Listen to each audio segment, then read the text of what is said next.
The name Paimon itself hints at deep roots. Some scholars suggest it may be connected to ancient Middle Eastern traditions, perhaps evolving from spirits or deities that once held divine status. In Near Eastern cultures, names similar to Paimon appear in relation to spirits and jinn, entities neither fully good nor evil, but powerful, mysterious, and deeply tied to hidden knowledge. Pagan gods, local spirits, and figures of reverence were often recast as demons, transformed into symbols of heresy and danger.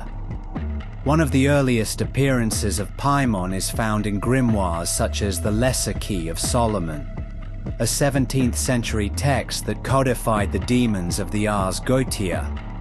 Interestingly, some accounts describe Paimon with a feminine voice, hinting at a dual nature.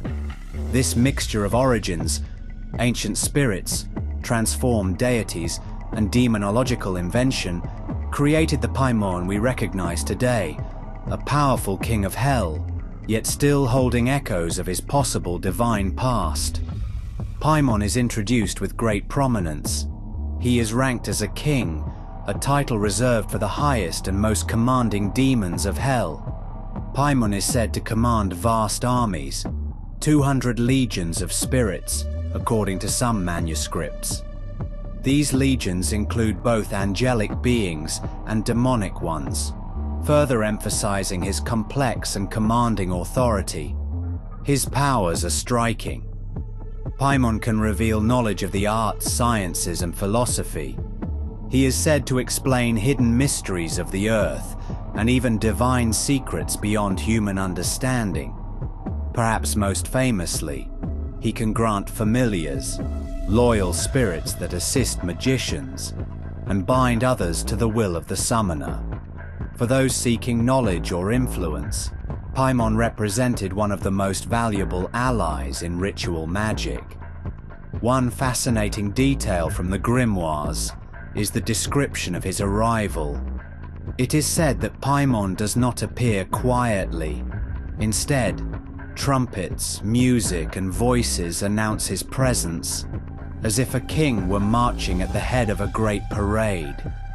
This ceremonial entrance reinforces his role as a royal figure in Hell's hierarchy, not merely a demon, but a ruler with majesty, order, and commanding presence.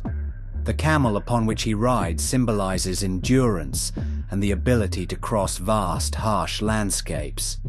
It may represent Paimon's role as a guide through difficult spiritual journeys, leading magicians across the desert of ignorance toward hidden truths.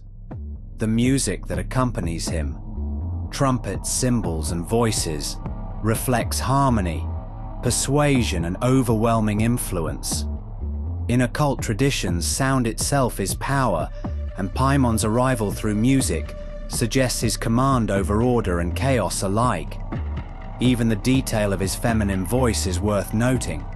It may symbolize duality, the blending of masculine authority with feminine wisdom. In mystical traditions, this dual nature often represents completeness and mastery over opposites.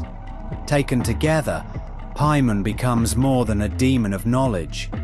He embodies initiation itself, the moment when seekers are confronted with truth, power, and the overwhelming force of revelation. In ceremonial magic, Paimon was called upon to explain mysteries, to reveal the hidden workings of nature, and even to influence relationships between friends and enemies. His powers extended to granting wealth, status, and the loyalty of familiars. He is a ruler, a teacher, and a figure of awe, one whose legend embodies both the fear of forbidden knowledge and the desire to possess it.